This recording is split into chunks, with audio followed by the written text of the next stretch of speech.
Jair Bolsonaro. Boa tarde, seja bem-vindo a Campina Grande. Boa tarde. Bem-vindo à terra do maior São João no mundo e bem-vindo à nossa bancada. É a terceira vez que venho pra cá. Logicamente faz parte de uma agenda nossa que começamos há 3 anos a andar pelo Brasil. E a recepção foi excepcional. Quero agradecer a todos aqui da Paraíba, em especial ao meu amigo Júlio Lemos, que coordenou tudo isso aí. Quem é Jair Bolsonaro? Tenho 63 anos de idade, fiquei 17 no Exército Brasileiro, estou no 7º mandato de deputado federal. Tenho uma história, obviamente, né? E há 4 anos decidimos disputar as eleições em 2018, sem ter um partido grande, sem ter fundo partidário, grande parte da mídia contrário, mas com muita fé, esperança e levando a verdade aos 4 cantos do Brasil. Podemos ser vitoriosos e o que é mais importante, enxergando governar o Brasil. Esse basicamente é um pouco de Jair Bolsonaro. E o que leva Jair Bolsonaro a protagonizar essa disputa eleitoral? Olha, eu servi o Exército por 17 anos, né? Cheguei ao posto de capitão. Eu quero servir a minha pátria como soldado agora, quem sabe estando na cadeira presidencial. Eu vejo que o Brasil tem um potencial enorme para ter um destino diferente daquele que vem se anunciando ao longo das últimas décadas, né? E esse potencial passa pelas nossas reservas minerais, terras agricultáveis, potencial turístico, biodiversidade, água potável, um povo bastante pacífico e que tem um problema pela frente, né? É a classe política que não tem dado conta do recado, até porque países como Israel, onde não tem nada, eles são um povo feliz, compõem um povo feliz. E nós que temos tudo, vivemos nessa incerteza. Então a ideia é isso aí, estar na mesa do debate político, e se essa for a intenção de metade mais um da população, a gente, se Deus quiser, estará pronto para cumprir essa missão. Candidato, eu gostaria que o senhor falasse a respeito do setor carcerário no Brasil. Poucos candidatos falam sobre esse problema, que é muito sério. A gente tem a impressão que a qualquer momento uma grande panela de pressão vai estourar nesse Brasil e causar um problema muito grande. O senhor defende, entre outras coisas, o regime de trabalhos forçados para condenados, a prisão perpétua e também a pena de morte. Quer dizer, esse tipo de situação colocada em relação ao sistema prisional do Brasil deve resolver esse problema, porque tem muita gente presa nesse país e parece que não tem resolvido. Queria que o senhor comentasse. Se prender mais, a violência diminui aqui fora, com toda certeza. Vamos botar as coisas aqui na realidade, né? Eu sempre defendi no passado, sim, a pena de morte, não vou negar isso daí, bem como a prisão perpétua. Nosso plano de governo, isso não constará, por quê?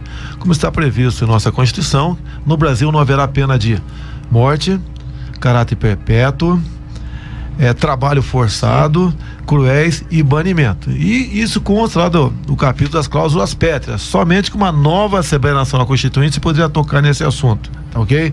Então, lamentavelmente, não pode obrigar um preso a trabalhar. Vamos em frente. Sistema carcerário. Eu não acho que tem muita gente preso. Tem muita gente fazendo besteira. Até para você ser preso hoje em dia, depois do advento da audiência de custódia, aquele que comete crimes, por exemplo, de furto e roubo, dificilmente fica mais de 24 horas preso. O policial, quando prende um marginal, ele tem que, em 24 horas, ser apresentado a um juiz nessa famosa audiência de custódia. Hoje em dia, 50% desses presos em flagrante delito são postos de liberdade, inclusive muitas vezes traficantes são postos de liberdade, tá ok? Então acho que aí que é o grande problema do Brasil, não é o sistema carcerário com gente demais, né? Tá? É só não fazer besteira que não vai para lá. Agora, quando se fala vamos reformar mais presídios, não temos dinheiro. O orçamento está sendo ultimado, né, para o ano que vem, levando-se em conta as receitas e despesas obrigatórias, você está com um buraco de em torno de 120 bilhões. Eu não sei como o pessoal vai resolver esse assunto. Então seria, no meu entender, mentirosa, né? Ou sem responsabilidade, quem porventura falasse que o governo iria construir presídios. E mesmo que você queira construir presídio via iniciativa privada, você tem que pagar a iniciativa privada para manter os caras lá dentro. Então o conselho que eu dou àqueles que por enquanto não cometeram nenhum crime, não cometam, porque o presídio, sabemos, é a antessala do inferno no Brasil. Mas eu prefiro esse elemento lá dentro, livre, afastado da sociedade, sem cometer estupro, sequestro, mortes, etc., do que aqui fora fazendo barbaridade. Diga uma coisa, deputado, eu gostaria de saber eu sou empresário e sou dirigente classista, e tenho visto muitos elogios à pessoa que você escolheu para comandar a economia de um futuro governo seu, Paulo Guedes. Mas, diante daquilo que Paulo Guedes pensa, daquilo que Paulo Guedes defende ao longo de sua história, né, das suas convicções econômicas, a gente percebe que o que ele defende hoje, de certa forma, é um pouco diferente daquilo que o deputado Jair Bolsonaro, ao longo de sua atuação enquanto parlamentar, votou e defendeu a nível de Congresso Nacional. O que é que mudou para que Jair Bolsonaro pudesse buscar um economista com o perfil de Paulo Guedes, que é inegavelmente de uma escola e de uma leitura econômica liberal? Economia, fala em Paulo Guedes aí. A gente evolui, né? Eu tenho certeza que talvez, né? O que o senhor fez semana passada não fizesse hoje. Talvez, com toda certeza, no mês passado, né? Eu fui sim muito estatizante no passado, votei praticamente contra todas as privatizações no Brasil, mas tem um motivo para isso, né? Quando votei contra o Plano Real, em 1994, a inflação de janeiro e fevereiro daquele ano foi de 97%. E cada categoria de servidor, basicamente, teve uma fórmula de corrigir o salário, que seria em URV, a partir de 1º de março até o final de junho. E a fórmula como foi corrigido o trabalho dos militares das Forças Armadas, eu era assim, quase que um deputado classista, não me convenceu. Eu queria semelhante aos servidores do Executivo, os carreira típica de Estado. Não tive sucesso, fui obrigado a votar contra. Agora, em 2002, eu votei pela reforma trabalhista do Fernando Henrique Cardoso. O ministro era o senhor Francisco Donelles. Paguei um preço caro, quase não fui reeleito, porque que foi jogado junto à sociedade que eu votei para acabar com o 13º, fundo de garantia, hora extra, entre outras coisas, que não era verdade. Tanto é que esses direitos, na mesma circunstância que se encontra aqui a questão da pena de morte, trabalho forçado, lá naquele artigo 7º da Constituição, são cláusulas pétreas também, só pode ser modificados via Assembleia Nacional Constituinte, que não aconteceu naquele tempo. Essa flexibilização é o seguinte: você poderia, em vez de pegar 30 dias de férias, de acordo com o seu interesse, pegar 10 agora, 10 no mês que vem e 10 no final do ano. É a mesma coisa a questão de férias, né? A questão do 13º também, você poderia pedir via acordo antecipação do 13º. E a esquerda usou isso como se estivesse acabando com os direitos. Bem, fato vencido, né? Votei favoravelmente a coisa que interessa ao liberalismo, como votei favoravelmente a questão da reforma trabalhista recentemente, que a esquerda sempre diz, tirou direitos dos trabalhadores. Agora eu te pergunto, quem está desempregado, qual direito tem? No Brasil hoje em dia, quem quer ser patrão no Brasil? Tem de vista a burocracia, o excesso de regulamentações, a infinidade de direitos, o tempo para abrir uma empresa. Então isso, conversando com o Paulo Guedes, que eu falo, nós temos que atingir isso daí, porque tem que entrar mais dinheiro no cofre sem aumentar imposto, e só destravando a economia. Por isso, o acordo, eu e ele, eu digo que hoje em dia é meu conselheiro econômico, e muitas coisas batemos, outras poucas não. Privatizações, nós temos que privatizar mais da metade dessas quase 150 empresas estatais que está aí, que eu tenho falado com ele. As estratégicas de outros países, eu pergunto... praticamente 200 bilhões de reais. O que fazer para poder, ou qual é a sua ideia, quais são suas propostas especificamente no que diz respeito a essa questão da Previdência? Olha, que eu tenho falado, e num primeiro momento aquelas pessoas de mercado ficaram arrepiadas comigo, depois deu uma acalmada, é que estamos no mesmo barco. Não adianta você ter que reformar a Previdência? Sim, eu tenho dito por partes, a começar pela pública, tá certo? Realmente estão ali as grandes distorções, tá? São privilégios incalculáveis, a questão do teto é uma questão também. E eu tenho dito, dá para começar num primeiro momento, se o Temer, né? Eu tenho conversado com os assessores dele, não apoio o governo Temer, mas também não sou oposição radical, porque estamos no mesmo barco, como disse agora há pouco. Se nós conseguíssemos esse ano, por exemplo, que está acabando, botar um ponto final na indústria de Marajás, o que é isso? Basicamente veio das incorporações. Um exemplo, Rio de Janeiro. Você é servidor da Câmara Municipal do Rio de Janeiro e ganha 10 mil por mês. Está com cargo em comissão em 15 mil. Você ganhou lá por merecimento. Passasse a existir também no Executivo. Já teve um reflexo agora com o novo prefeito. Aumentou o IPTU para exatamente honrar. Continuar as mudanças. Como minha mãe tem um conhecimento adequado do que acontece nessas questões, né? Já começou a ser um trabalho enorme dizendo que todo mundo ia se aposentar no cemitério. Então, se você fizer devagar, você não dá margem à oposição criticar e você vai fazendo os ajustes paulatinamente. No tocante à Previdência, nossa, que todo mundo recebe aí, é combater fraude, que tem bastante no Brasil. Deputado, eu queria que o senhor... Há 2 anos, era o partido pelo problemas, né? Porque foi aos 45 do segundo tempo que nós conseguimos, junto ao Luciano Bivac, de Pernambuco, né? A possibilidade e a garantia de me dar a legenda para disputar as eleições no corrente ano.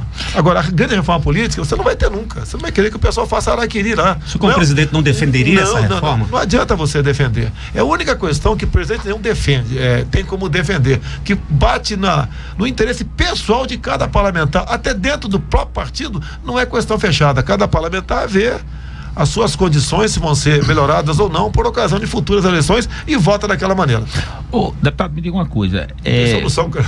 Falando dentro dessa linha que o senhor colocou, o senhor falou sobre algumas questões que são causas pétreas e falou especificamente sobre essa reforma política. Não seria, de repente, pensar em algum momento numa nova Assembleia Nacional Constituinte, não, para que a gente pudesse, com base nisso aí, de fato, fazer uma Constituição que a pudesse atender, né, a realidade e os interesses do Brasil, porque existem várias amarras que a Constituição traz, inclusive algumas delas como causa pétrea, e que dificulta demais o Brasil avançar naquilo que eu acredito que precisa. Meu movido a óleo diesel, ok? Rio de Janeiro, cada litro de gasolina que você bota no teu carro, você paga R$1,60 de ICMS. É uma coisa extorsiva, abusiva, é inimaginável, né? Chegar a esse ponto que chegamos aqui, a ganância por parte do governo federal, estaduais e municipais nessa questão. Confesso mais uma vez, mesmo a Assembleia Nacional Constituinte, você vai ter dificuldade, porque quem é que vai compor, né? Quem serão os integrantes? Virão pelo voto. E quando vem pelo voto, né? Essas pessoas têm uma profunda ligação com os entes federados. Não estou dizendo que não tem solução. Nós vamos buscar talvez isso daí. O que não podemos é continuar fazendo exatamente a mesma coisa como está sendo feito ao longo dos últimos 30 anos. O senhor liderou uma luta para aumentar os salários dos militares, não é? Sim. E isso causou muitos problemas, obviamente. Sim, com relação ao salário de um professor primário, por exemplo, que pega a criança ali, um professor do estado, do município, o senhor entende que os professores merecem ganhar melhor também? O senhor defenderia essa tese? Olha, o salário do servidor municipal que entrar até o prefeito, né? Na realidade, o salário do professor estadual são os governadores, tá? E eu lutei sim no passado sozinho, o único militar dentro da Câmara, no universo naquela época não era 513, eu acho 503, se eu não me engano, e tive sucesso em 1992. Tracei uma estratégia, liderei, tivemos via lei delegada, que ninguém quase sabe o que é isso, foi um caso raro que aconteceu, né, desde a nova república, onde o parlamento chegou a ponto tal, dado o que eu fiz, sim, tá certo? O Congresso deu poderes ao Executivo decidir a questão salarial não só dos militares das Forças Armadas, bem como dos servidores civis. Tinha de ser um deputado exclusivo. Pelas condições salariais do Brasil, é um salário além da realidade. E não é só isso. Eu posso te falar tudo que o parlamentar tem, não tem problema nenhum, né? Faço parte, em grande parte, faço uso disso também. Nós temos uma verba de gabinete de mais ou menos R$90 mil para você contratar de 6 a 25 funcionários. Você tem uma cota, isso eu uso quase toda essa verba ativa com demais parlamentares, estou entre os 5 ali que menos gastam no tocante. Isso não é agora, porque são pré-candidatos. Sempre foi assim. Tem muita gordura para ser queimada. Isso passa pela mesa diretora da Câmara, não passa por qualquer decisão ou vontade de um presidente da República. Isso é privativo nosso. Com muitas coisas, é privativa dentro do Poder Judiciário. É difícil realmente você, com o que você tem, pregar austeridade e dizer que devemos apertar o cinto. Tanto é que a minha proposta, né, que estará em grande parte, constará obviamente o nosso projeto de governo, visa realmente não trazer nenhum sacrifício mais para o povo. Ninguém aguenta mais sacrifício no Brasil. Deputado, você colocou mais de uma vez aí que você iniciou naturalmente e provavelmente foi eleito a primeira vez representando uma classe, os militares, carreira que você atuou durante 17 anos. O serviço público, de um modo geral, no Brasil, inclusive o próprio Paulo Guedes já vinha em alguma oportunidade ele falando isso, existe na leitura dele muitos privilégios, sim, né? E também se questiona muito a questão da estabilidade do servidor da forma que hoje é aplicada, né? O servidor muitas vezes ele encara o concurso público, quando ele passa daquela fase probatória, quase como uma aposentadoria, muitos deles. O que fazer para tentar modificar um pouco, né, cortando esses privilégios, como naturalmente criar um mecanismo onde pudesse não flexibilizar a estabilidade, mas fazer com que houvesse um acompanhamento maior por parte do ente público de seus servidores, já vista que há uma reclamação quase que generalizada da população da qualidade ou da baixa qualidade do serviço público no país. Tendo em vista a estabilidade, né? E você não tem mecanismo para mandar embora o péssimo servidor. O que fazer para mudar? Você tem que mexer na Constituição. Isso com toda certeza nós vamos tratar desse assunto, porque isso aí não vai resolver o problema de uma hora para outra. Ok? Porque você tem que ter, como disse, mecanismos mais ágeis de poder o mau funcionário que existe, até no meio militar existe, qualquer lugar existe, né? Botar ele na rua. Agora, os entes federais têm que ter um cuidado enorme no tocante a abrir novos concursos. Porque quem abre um novo concurso tem lá o funcionário efetivado, mas quem vai pagar aquela conta altíssima, né? Daqui a 30, 35, 40 anos, quem o suceder. Então, buscar maneira de você tirar privilégios, e a estabilidade em algumas áreas, sim, é um privilégio que tem que ser combatido. Bom, agora 5h56, deixar aqui algumas perguntas no ar e na volta, na nossa segunda hora do programa, terceiro bloco, Jair Bolsonaro responde. Queria saber com relação à educação, o que é que o Bolsonaro pensa sobre a federalização do ensino no país, de todo o ensino, básico, médio, como forma de garantir a igualdade do ensino para todas as crianças no nosso país. Ainda sobre a imprensa, o Bolsonaro tem dito que é perseguido pela imprensa. Queria saber como acontece essa perseguição e, diante disso, qual a proposta para a regulamentação da imprensa e a obrigatoriedade do diploma de jornalista.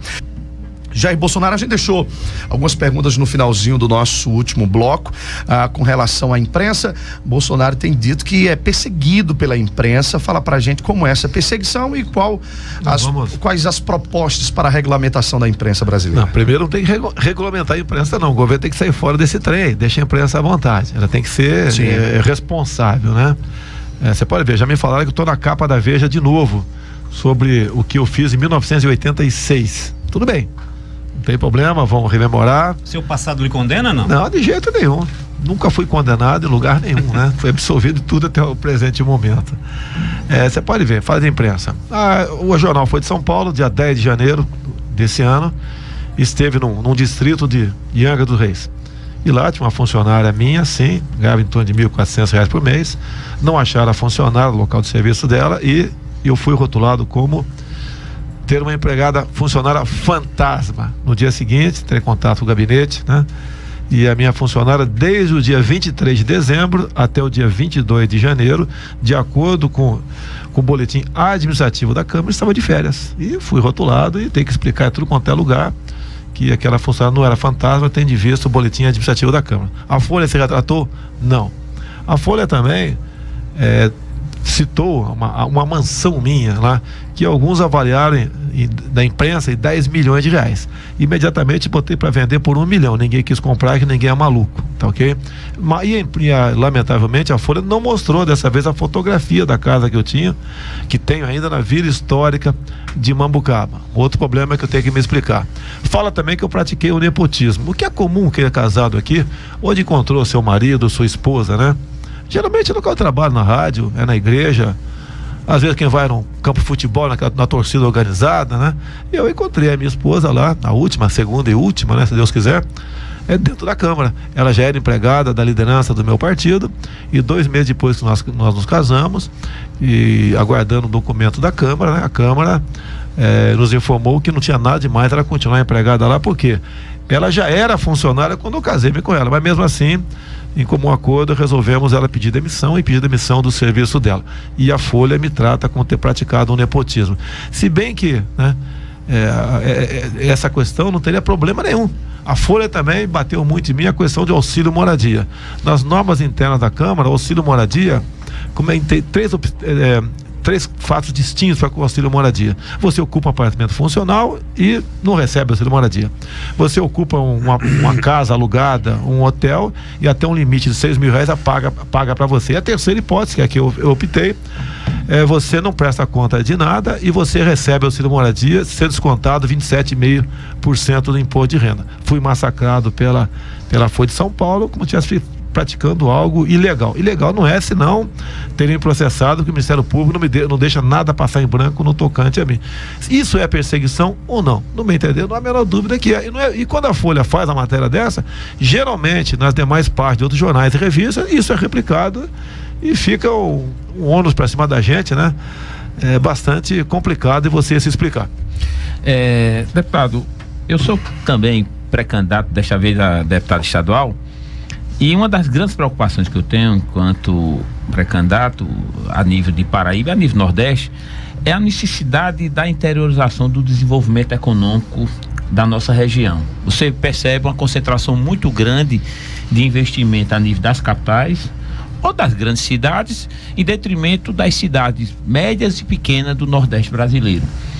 Eu vou muito pela minha própria atividade ao sul do Brasil e vou especificamente muito ao estado de Santa Catarina, que eu reputo um dos estados que tem um dos melhores modelos de desenvolvimento econômico do país. Você tem uma distribuição ao longo do território daquele estado, em praticamente todas as cidades você tem uma atividade econômica muito forte.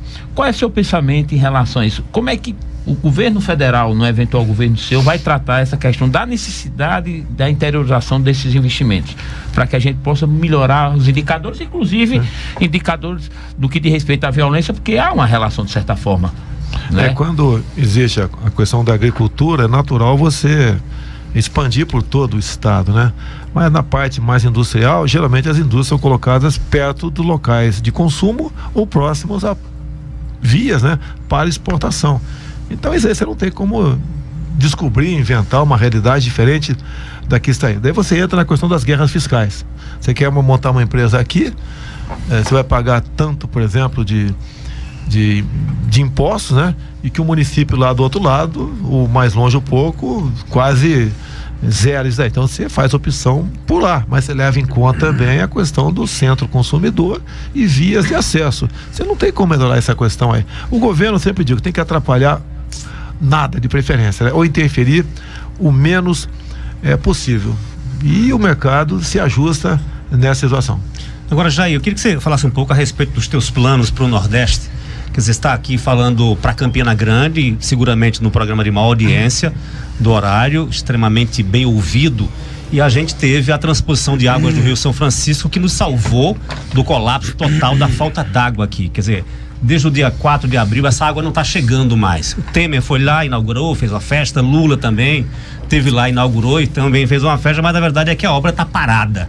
Qual a tua ideia em relação à água para esse povo que tanto precisa? Pelo que eu sei, a parte feita pelo Exército não deu problema. As outras partes apareceram algum tipo de problema. O Rio São Francisco é perene? Ele dá suporte a essa vazão, à necessidade? Sim ou não? Tá? E o que eu tenho falado, né? A gente não pretende fazer nenhuma obra nova. Vamos simplesmente terminar as velhas. Uns outros já defendem uma transposição vindo do norte para cá. É possível ou não? O Exército tem, por exemplo, tecnologia para tirar água de poço profundo, tá? Geralmente a água é salobra, você tem que dar o devido tratamento. Por coincidência ou não, uma jovem engenheira recém-formada pelo Instituto Militar de Engenharia conseguiu botar na prancheta, está em via de sair da prancheta para a realidade, uma tela de grafeno. O que essa tela faz? Ela dessanaliza a água do mar ou água salobra. Mas essa menina está onde? Por falta de oportunidade do Brasil. Está na Inglaterra. Talvez, né? Se efetivando a tela de grafeno, nós viemos importar a preço de ouro. Por outro lado, quando você fala em agricultura, a precipitação pluviométrica lá no estado de Israel é menor do que o semiárido nosso. Lá eles têm uma agricultura pujante. Eu fui lá ver como é que em parte, uma passagem bastante rápida, ficamos lá uns 10 dias, mas o israelense, ele quer fazer parceria conosco. O Israel foi abandonado no governo do PT, tanto é verdade que no último ano do governo Dilma Rousseff não aceitou as credenciais do embaixador indicado por Israel para cá. E eu tenho não só uma simpatia, bem como uma consideração e respeito muito do Estado de Israel, gozo a profunda amizade com o atual embaixador, que inclusive é um tenente-coronel do Exército, né? Que é embaixador aqui, e cada vez mais que nós conversamos, nós temos muito a trocar entre nós. Nós temos recursos minerais, né? Que o mundo não tem quase. Israel tem tecnologia em abundância. Então esses casamentos visando parcerias, dá para você trazer para cá. Eu tenho certeza que seriam soluções definitivas, se não paliativas. Quando você fala em falta d'água, né? Caminhões-pipa. Sim. Isso é um custo de aproximadamente 1 bilhão por ano. Você pode reduzir isso dando água de forma permanente para a população. Com essa tecnologia do Exército, com essa parceria por parte de Israel no tocante à agricultura. Olha só, Israel, como disse, né? O terreno lá é menos fértil, chove menos do que aqui. Eles conseguem a sua segurança alimentar, eles exportam para a Europa. Eu não vou nem dizer que o semiárido nosso tem que exportar ou possa exportar, mas com toda certeza dá para garantir uma alimentação saudável para toda a região. Você implantaria isso aqui? Porque muito já se falou nisso também, mas implantar nada. E outra coisa, você falou que a obra tocada pelo Exército foi totalmente concluída. Não tive notícia de problema naquele pedaço então, seria uma ideia sua no eventual governo colocar o Exército para fazer as grandes obras do Brasil? Tenho falado que teremos muitos militares, né? Ministros. Sim. Exatamente para não ter, para quem não quer achar que não deve ter, vote no outro. Não tem Empreiteiras. Problema. Eu vou para a praia dia 1º de janeiro. Eu pretendo ser presidente da República, mas se não for possível, eu vou para a praia tomar minha água de coco lá. Inclusive outro problema, né? Nós estamos importando pasta de água de coco da Indonésia para ser hidratada aqui. Muito tem chegado aqui no Rio Grande do Norte, aqui do lado. Isso é uma vergonha para nós. Estamos importando banana do Equador. Com todo respeito, você sabe que banana dá em quase qualquer lugar do Brasil. Por que isso? Dá um programa de televisão contigo aí. Mas temos exemplo lá fora, o primeiro mundo, né? Muitos países querem fazer negócio conosco, mas não é fazer a exemplo que a China está fazendo. A China não está comprando no Brasil, a China está comprando o Brasil. Um exemplo bem simples, vamos supor que você tem um galinheiro, seja uma pessoa humilde e vê hoje um galinheiro no fundo da tua casa e você vende diariamente ali umas galinhas, uns ovos. O dia que você vender teu galinheiro, você não vai ter a certeza, a garantia de comer ovo cozido no dia seguinte. Vai depender de mim que comprei o teu galinheiro. E o Brasil está fazendo isso. Está fazendo do seu território um verdadeiro galinheiro ao entregar a capitais de fora, em especial os chineses, empresas, né, subsolo, terras agricultáveis, se avoluma aqui a possibilidade de já começarmos a vender terras agricultáveis para estrangeiros, e a China está em primeiro lugar porque eles têm dinheiro em abundância, e nós vamos acabar sendo não só inquilinos de nós mesmos, bem como perder a nossa garantia e a nossa soberania dessa forma de fazer negócio com o mundo. Bem, voltando ao feijão com arroz que interessa para nós aqui. Parcerias são muito bem-vindas, tem muitos países, como tive na Ásia há pouco tempo, estive no Japão, estive na Coreia do Sul, estive em Taiwan, que eu sei que aquele conflito com a China, mas tudo bem, estive lá conversando com o pessoal, Israel, Estados Unidos. Dá pra gente, por parceria, fazer bons acordos, porque nós temos muita coisa que o primeiro mundo lá fora não tem mais. Tem uma pergunta aqui do doutor Diogo Flávio, por favor. Eu ia fazer uma pergunta justamente sobre isso. Quem seriam os parceiros internacionais preferenciais no futuro governo Bolsonaro? A gente tem visto essa aproximação do senhor na visita que o senhor fez ao pessoal lá no Japão, essa visita a Taiwan, a visita a Israel, a sinalização com relação à retomada de um diálogo mais intenso com os Estados Unidos. Seriam esses realmente os blocos que o senhor buscaria conversar no plano internacional? Olha, o plano internacional nosso, ao longo de 13 anos do PT, foi muito pelo viés ideológico. Tá certo? Acho que ninguém tem dúvida disso aí. Quanto mais você abrir o comércio na forma de bilateralismo, eu acho que é muito melhor para nós. O cartão de visita, você disse aí, o sul da Ásia, ok?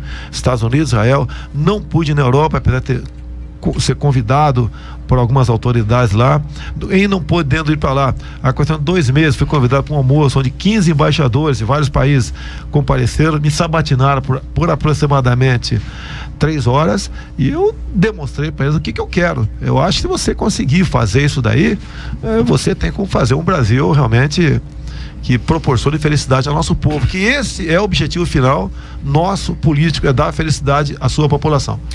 Deputado, o programa Minha Casa Minha Vida, ele é um programa que obviamente demonstrou ao longo dos anos que é um programa que de fato é um sucesso. Ele não deixa de ter dado uma resposta extremamente interessante a milhares de famílias que não tinham perspectiva de ter sua casa. Sim.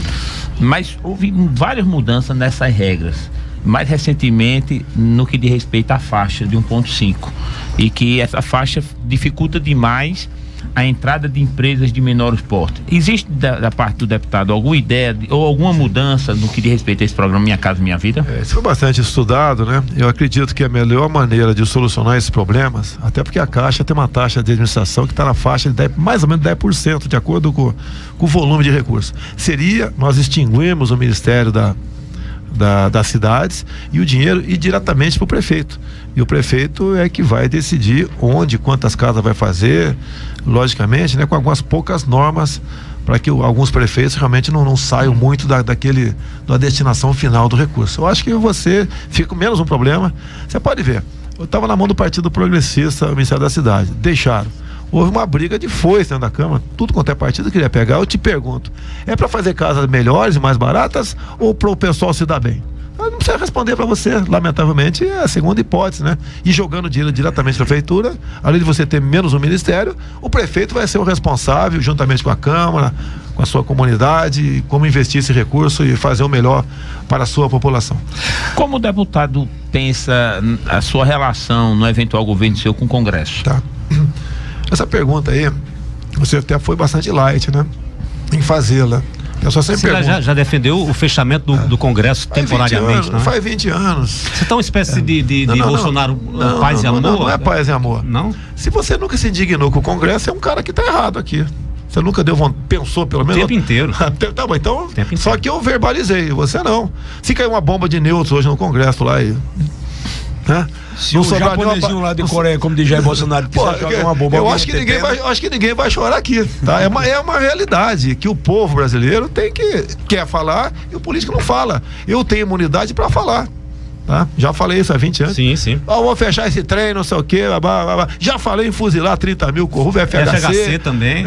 Você pode ver agora apareceram. Você votou em Lula também, não é? Vamos cada vez? Cada dia com sua agonia. O Fernando Henrique Cardoso, quando ele privatizou a Vale do Rio Doce da forma como ele fez, foi um crime de lesa pátria. Você vê esse patrimônio enorme indo embora, você não sabe nem para onde está indo, né? Qual país, basicamente a China, que está indo embora. E você pode ver, muitas vezes isso que vai embora vai com impureza. A impureza é ouro, é prata, né? É isso tudo. Nós não podemos fazer aquilo que fizemos daquela forma. Quem tem essa riqueza minerais, você tem que agregar valor a isso aí, ou botar o preço que realmente compense para você, porque há uma necessidade de outra ponta da linha. Eu dou um exemplo muito simples, né? O nióbio. Praticamente só o Brasil que tem 98% mais ou menos da reserva são aqui no Brasil. Você não pode simplesmente deixar que se exporte aquilo via Vale do Rio Doce ou outra empresa qualquer a custo de banana. E temos 3 pontos de incidente de nióbio no Brasil: Araxá, Minas Gerais, sim, região de 6 Lagos não explorada, e uma região explorada também em Catalão, Goiás. O Brasil está em fase final de entregar por concessão Catalão para outros chineses. Isso não é justo fazer isso aí. O que é pior, nós não pesquisamos o nióbio. O nióbio está sendo usado em tubos, né, para dutos, como a China acabou de fazer um duto de 9.000 quilômetros da Sibéria, cortando toda a Europa. E qual a vantagem desses tubos feitos de liga, ferro, nióbio? Dificilmente ele trinca, ele é mais resistente e tem flexibilidade, suporta e melhora a questão de acomodações do solo. Então não temos problema com esses dutos. E mais ainda, por ser mais resistente, transporta o dobro de gás na mesma bitola de um tubo de aço comum.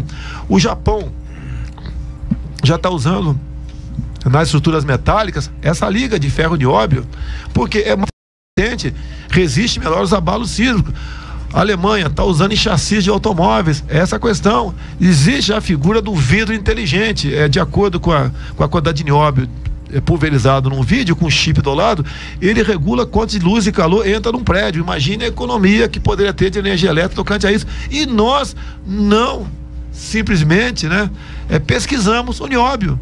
E quando eu fui em Araxá, que eu vou, em todo lugar que eu começo a falar, eu fui atrás, eu reparei umas 60 bandeiras na entrada de um retão. Então eu perguntei, por que tem do Japão e não tem do Paraguai, por exemplo? Aqui é quem importa nióbio nosso. Mas eu vi, mas tem países que não, pelo que eu sei, não tem tecnologia para tal. Depois eu corri atrás, dias depois, descobri que tem países que estão fazendo reserva estratégica de nióbio, que sabe do teu potencial no futuro e do preço que pode chegar no futuro. E nós não pensamos nem em termos de reserva estratégica e muito menos pesquisar a questão do nióbio. Se você entrar na questão do grafeno, é uma coisa inimaginável, tá? A última... Agora estão projetando já um avião, grande parte é o grafeno, por ser um elemento muito leve, a autonomia vai aumentar assustadoramente dos aviões. Já se está em fase final, roupa, como a tua camisa que eu estou vendo aqui, uma camisa simples, que poderia ser a prova de bala por ser de grafeno. Um fio de grafeno, por exemplo, um barbante de grafeno levanta um elefante. Imagine isso sendo colocado em prédios para subir e descer elevadores, quanto você economiza de energia, porque menos peso daquele cabo de aço tem que baixar ou subir. E outra coisa que me surpreendi na época, confesso, eu sempre gostei de física, de química, gosto muito de ciências exatas, né? Quando eu fiquei sabendo que o grafeno é o único material biplano. Para mim tudo era tridimensional, é biplano. E daí o que a China faz? Pega o grafeno, pulveriza as suas amoreiras, o bicho da seda, ao comer aquela folha com grafeno, né? O seu fio tem isso lá, e esse fio transmite energia elétrica. Você tem uma ideia, 1 grama de grafeno você cobre um campo de futebol. Isso foi descoberto em 2004. E o que é mais grave agora, para tristeza nossa, né? Eu fui na Mackenzie, São Paulo, onde se pesquisa o nióbio. É uma faculdade particular, porque o Brasil, infelizmente, deveria pelo menos estar colaborando, e não colabora. E fui no alojamento dos cientistas, e tinha lá uns 50 quartos, mais ou menos, e só comecei a ver nome estrangeiro. Ou seja, 40% dos que estão lá são estrangeiros. E daí me permitiram, eu fui na sala deles e vi uma menina afrodescendente diferente dos branquelos. Sim. Eu olhei pra cara dela, pô, a única afrodescendente que está aqui, e tinha uma cor da pele diferente daquela que você vê nos nossos negros aqui dentro. E dado momento eu falei, bom dia pra ela, boa tarde. Ela respondeu, boa tarde.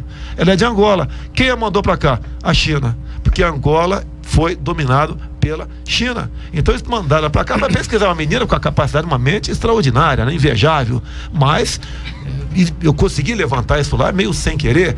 E do Brasil tem quantos lá? Eles pediram bolsa de estudo ao então ministro da Ciência e Tecnologia. Não deu. Eu pergunto a você numa boa aqui, não é vergonha não, porque eu não sabia 3 meses atrás. Qual o nome do ministro da Ciência e Tecnologia do Brasil? Eu não sei. Eu não sabia 3 meses atrás. Eu duvido aqui, pouca gente talvez saiba aqui. Acho que ninguém sabe aqui não. Como se chama? Eu vou te falar o nome dele. Mas é um homem que poderia estar no outro lugar e não nesse ministério, porque não sabe a diferença de gravidez para além da gravidade. Então esse cara não pode estar lá. O senhor Kassab, com todo o respeito que eu tenho a todo... O ministério é muito comprido, muita gente também. Ciência, tecnologia, inovação. Não, todos os ministérios têm que tem. Você tem que... É igual, por exemplo, para a gente acabar com essa briga que existe em meio ambiente e agricultura, vamos fundir Ministério da Agricultura, Meio Ambiente e Alimentação. É um cara só lá. Porque o que está travancando, atrapalhando o nosso agronegócio aqui, e também muitas vezes aqui a agricultura familiar, é o Ministério do Meio Ambiente. Você não consegue trabalhar no Brasil, meio ambiente se mete em todo lugar. É igual parte do Ministério Público. Tem uns chiitas dentro do Ministério Público que se metem em qualquer lugar. Estão lá nos seus ares condicionados, numa boa, ganhando muitas vezes mais do que o teto, né? Simplesmente atrapalhando a vida de quem quer produzir. E por besteiras, que às vezes você atrasa 5, 6, até 10 anos uma licença ambiental, porque tem problemas junto à Secretaria ao Ministério do Meio Ambiente ou junto ao MP. Olha o exemplo, me permite aqui. Sim. Você, por exemplo, tem uma fazenda aqui que tem um córrego lá, um fio d'água lá. Você quer fazer, por exemplo, uma PCH. O que é PCH? Pequena Central Hidrelétrica. Você vai ter uma lâmina d'água de no máximo 5 hectares para poder gerar energia para você, quem sabe você vender ou dar para o seu vizinho. Você leva no mínimo, em média, 10 anos para talvez conseguir a licença. Tá ok? Talvez conseguir a licença. Por que isso daí? Porque as empresas privatizadas, né, de transmissão de energia, fazem acordos, interferem politicamente dentro dos ministérios, de modo que eles não concedem essa licença, porque para você ser obrigado a comprar a energia dele. Você tem que acabar com isso daí. Quem quiser produzir energia de forma individual, no que depender de mim, vai produzir energia sim. Bom, agora 6h30, a gente vai chamar aqui o break e voltar com o nosso quarto e último bloco, mas queria deixar uma pergunta, inclusive a gente está recebendo várias perguntas, pedir inclusive desculpas aos nossos nossos ouvintes e web espectadores por não poder trazer todas as perguntas em virtude do tempo, mas essa semana foi votado e aprovado um projeto de lei aqui no Poder Legislativo Municipal, a nossa Câmara de Vereadores, projeto de lei que proíbe o ensino da ideologia de gênero, a distribuição do material com o tema, esse tipo de discussão no ensino. Queria saber do Jair Bolsonaro qual o seu posicionamento com relação a essa temática, com relação a essa discussão. Essa semana foi aprovado por unanimidade, inclusive, 16 vereadores dos 23. Ninguém da esquerda não, PC do B aqui, não, esse pessoal não tem aqui não, que geralmente eles votam favorável a isso. Dos 23, 16 vereadores, os 16 que estavam presentes votaram a favor do projeto de lei que proíbe o ensino da ideologia de gênero, a discussão na rede municipal de ensino. Queria saber do Bolsonaro qual o seu posicionamento com relação a essa temática. Primeiramente, qual pai quer chegar em casa e encontrar o filho Joãozinho de 7 anos brincando de boneca por influência da escola? Me diga, qual pai? Talvez exista um perdido por aí. Eu sou pai, não sei se vocês são, eu acho que pensamos da mesma maneira. Se nossos filhos mais tarde resolverem aí despertar essa paixão pelo mesmo sexo, cada um vai ser feliz da maneira que bem entender, mas vale a pena. Você está falando com um herói nacional aqui, Jair Bolsonaro. Em novembro de 2010, eu estava andando nos corredores da Câmara e de repente vi um pessoal com uma vestimenta esquisita, assim como se eu tivesse passado num fórum e te visse de sunga de banho conversando com o juiz, ou na praia o colega do lado com paletó e gravata. Algo está errado. A Câmara dos Deputados, lugar de todo mundo, mas o pessoal estava lá que era uma festa de gala. Até perguntei, vai haver alguma parada do orgulho gay aqui na Câmara? Perguntei pro segurança. Ele falou, não, deputado, tá meio complicado aí, estão falando negócio de material escolar. Bem, resumindo, assisti um pouco a sessão, peguei as fitas, deu 6 horas de palestra, né? E eles estavam lançando lá aquilo que passou a ser convencionado junto à sociedade aqui como kit gay. Sim. Tá? Era um conjunto de filmes que eu tenho comigo, se deram mal porque eu consegui pegar tudo isso aí, né? Filmes de meninos se beijando, meninas se acariciando, para passar na escola do ensino fundamental para criancinha de 6, 7 anos de idade, para ela não ser homofóbica. Olha que coisa linda, né? E eu, quando ocupei a tribuna da Câmara e bati pesado no tocante a isso daí, imediatamente eu recebi o rótulo de homofóbico. Eu acho que todos nós temos, quem não tem amigos aí, conhecidos gays, cada um vai ser feliz da maneira que bem entender. E começou essa briga lá atrás, respondi vários processos, ações na justiça, por ter defendido dentro da Câmara, ser contrário a isso daí. Bem, o tempo foi passando, né? Em parte tivemos sucesso, vi a bancada evangélica, o pessoal que era contrário a isso, e conseguimos derrubar essa questão dentro da Câmara. Mas o senhor ministro Haddad, né, da Educação na época, do PT, oficiou não só os estados, bem como as prefeituras, pedindo para incluir isso no plano decenal estadual ou decenal municipal, essas questões. E até hoje isso rola pelas câmaras municipais, pela Assembleia Legislativa, a inclusão disso daí, uma coisa que nenhum pai quer, mas essa turma essa esquerdalha em grande parte quer. E aqui, parabéns a Campina Grande, né? Campina Grande por essa decisão aí, que não foi unanimidade, né? Mas a maioria esmagadora, que votou a favor da proibição. Nós, né? Qual é o patrimônio nosso? Não interessa se você é rico, se é pobre, né? O nosso patrimônio são os nossos filhos. Nós queremos que o teu filho jogue aí igual, caia menos na área, né? Mas jogue igual o Neymar, que a sua filha vai ser uma enfermeira, vai ser uma advogada, seja lá o que for, tem uma profissão na vida, e a opção sexual dela é dela.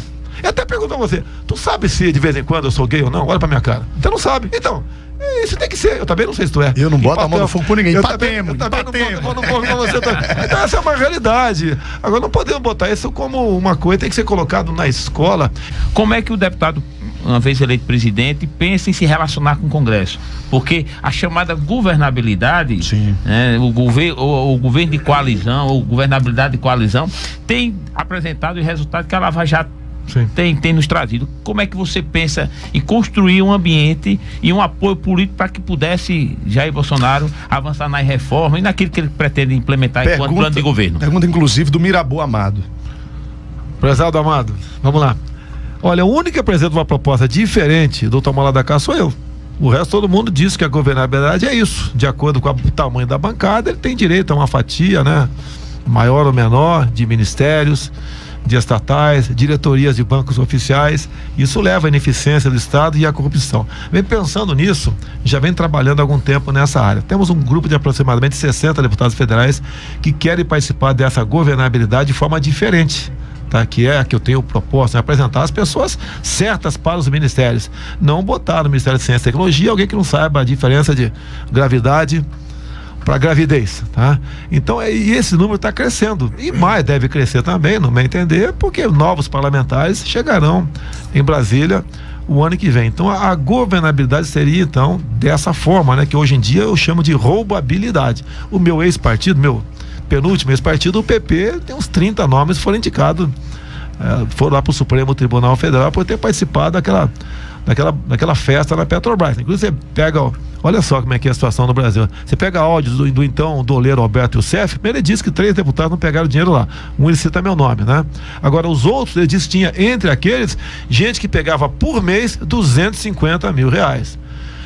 Olha o palavrão que eu vou falar aqui. Perdeu-se a noção do direito de roubar. Ok? O cara parece que ele quer botar 50 lagostas na mesa e não uma ou duas.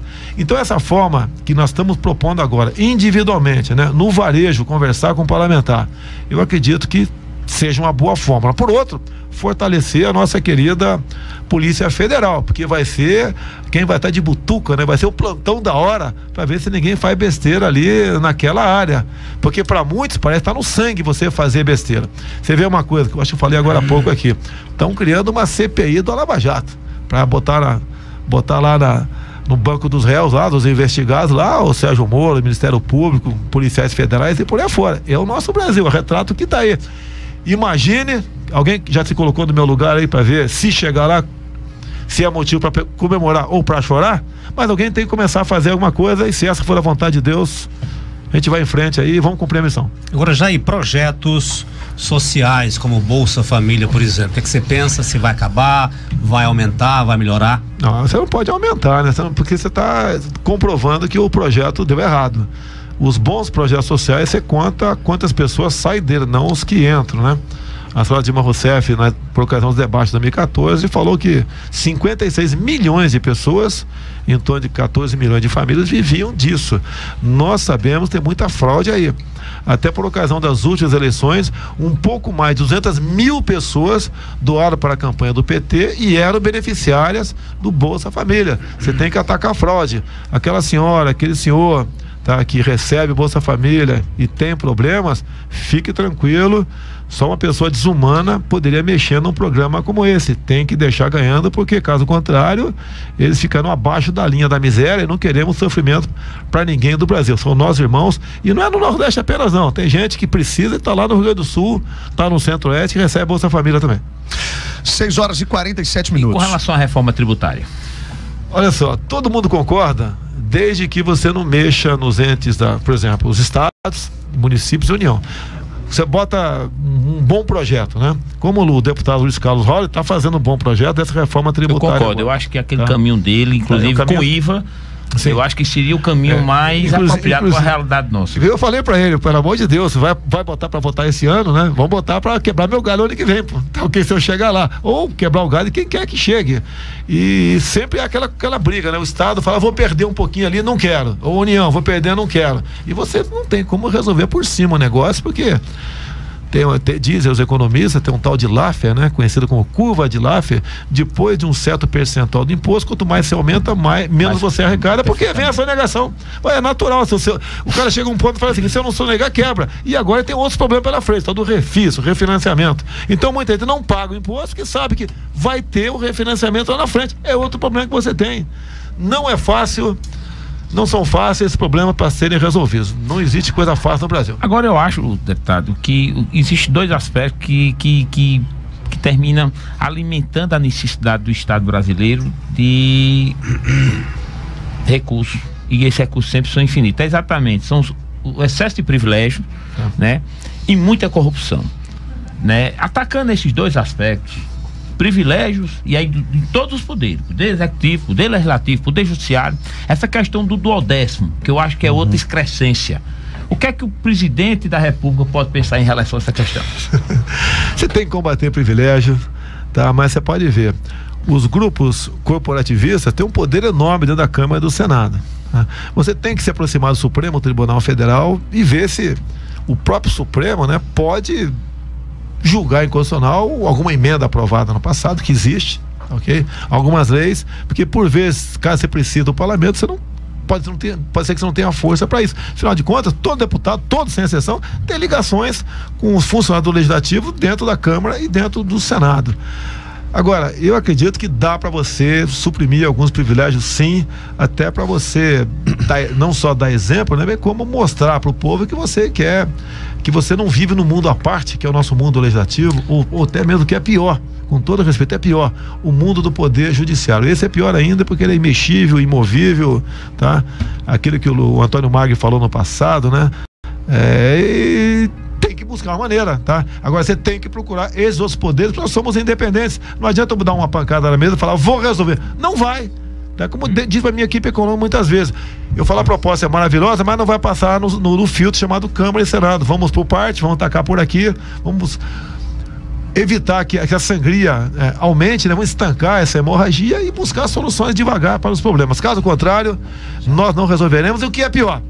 Pela falta de entendimento, mais cedo ou mais tarde, não vai demorar muito, o Brasil vai quebrar. 6h50, 6 horas mais 50 minutos. Eu queria fazer só uma pergunta agora, rapidinho.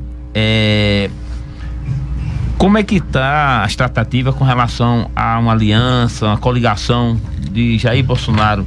Haja vista que a gente tem percebido que até então, pelo menos não tem sido noticiado pela grande imprensa, o partido do qual você vai disputar a presidência da República, o PSL, conseguiu ainda firmar nenhum tipo de aliança. Como é que está esse caminho de aliança com relação a outros partidos? A aliança nossa é individualmente, né? Nenhum partido até o momento quis conversar conosco, porque a imprensa noticiou há 2 dias que um pré-candidato lá do PSDB de São Paulo já procurou o PSB, oferecendo secretarias, né, no atual estado de São Paulo, para que o partido desista de lançar seu candidato e apoie o senhor Geraldo Alckmin, para não ter dúvida aqui. Então nós não vamos partir para esse tipo de negociação.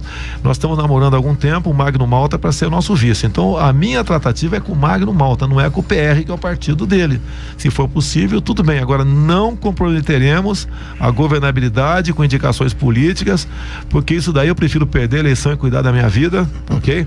Do que ganhar e ficar refém desses grupos corporativistas que agem com lideranças sindicais dentro do parlamento. Agora 6h52, Bolsonaro. O Enéas fala, meu nome é Enéas. Se eu falar, o meu tempo é metade do Enéas. Meu nome é Bolso, tá o suficiente. Tá resolvido o assunto. Não dá nem para terminar o complemento. Kennedy Salles, à vontade. Não, última pergunta. Você é chamado de mito, fenômeno, salvador da pátria, Messias também não? Não. Tá no nome, Messias. Salvador da pátria não, o pessoal fala mito porque talvez um dos apelidos que eu tinha, por ser branquelo e caneludo, né, era Parmito. Parmito. Talvez o mito veio daí. Você gostaria de enfrentar Lula nas urnas, não? Olha, nós temos uma lei. A lei tem que valer para todos. Ele foi condenado em segunda instância e isso transitou em julgado. Então, na regra do jogo, tá fora. Mas tirando ele, você é líder, né? Mas não tem nada a ver. Ele fez muita coisa errada. Ele fez todos os recursos possíveis para continuar não ser condenado em segunda instância e perdeu. Tá? Se fosse comigo, ninguém estaria com toda certeza se preocupando, né? Ele errou. A lei, inclusive, é de iniciativa popular, mas foi do governo Dilma Rousseff, né? E não tem que discutir esse assunto aí não. E o TRF4 acaba de negar mais um recurso de Lula no STF.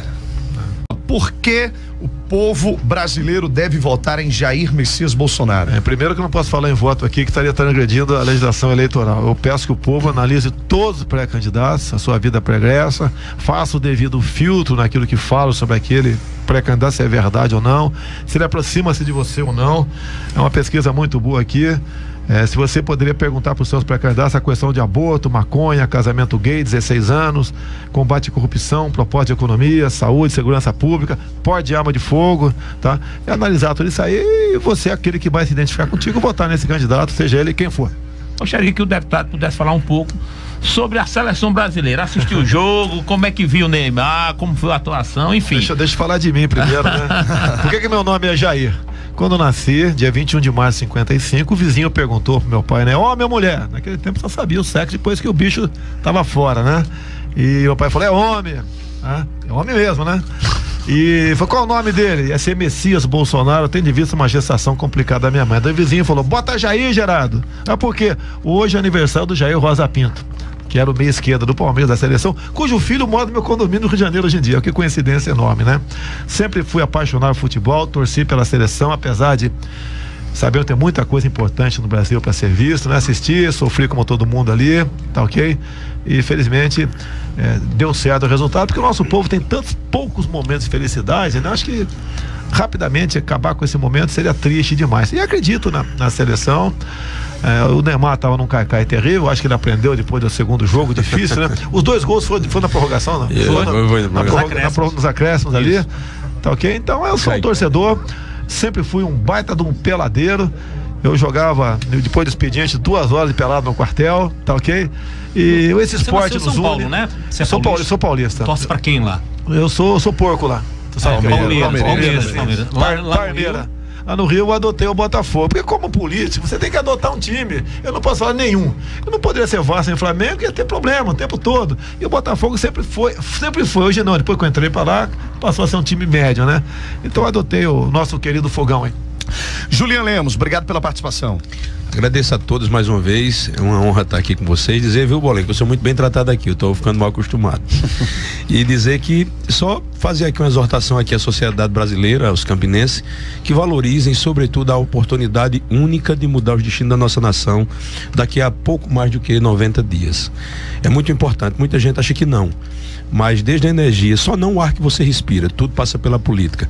E o preço da gente tá passando o que está passando agora é de não termos homens de bem à frente dos nossos destinos. A política é uma conversa muito chata, a gente foge disso, mas não é a política, são os corruptos que tomam conta dela. Então, nomes de verdade não vão faltar. Não é época de política, mas é época de conscientização para que a gente possa promover as mudanças profundas no nosso país. Obrigado, Julian Lemos, Kennedy Salles, vamos nessa, obrigado pela participação. Obrigado, boa noite, um abraço. Me permite aí, Brasil acima de tudo, Deus acima de todos. Jair Messias Bolsonaro, obrigado pela sua participação aqui. Programação hoje à noite, vai dar um pulo no Parque do Povo, conhecer o maior São João do mundo. Quem sabe aí, né? Vamos embora. O que tem de bom lá, Júnior? Fala pra gente aí. Tem muita tudo coisa, pode imaginar? tudo pode se imaginar lá. Somos casados, hein, Júnior? É verdade. Mas não tem preconceito não, né? Tem preconceito não. Respectiva esposa aí, tá? Muito bem. Olha ele se entregando aí, o Júnior Lemos se entregando aí. Pontualmente, 7h19. Esse foi o Atualizando Especial desta sexta-feira, 22 de junho de 2018. Arthur Bolinha, vamos nessa. Vamos nessa.